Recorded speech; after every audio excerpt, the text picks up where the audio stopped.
పూజకే పువ్వు రుణమై పూసిందో కాలానికే తెలుసగా.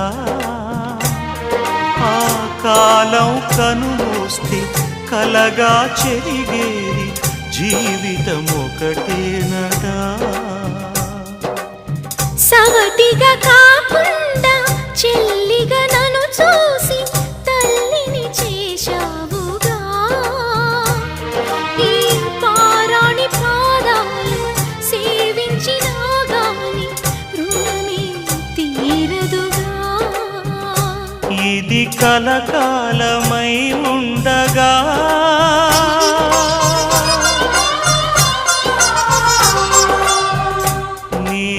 అనుబంధమే పండుగ.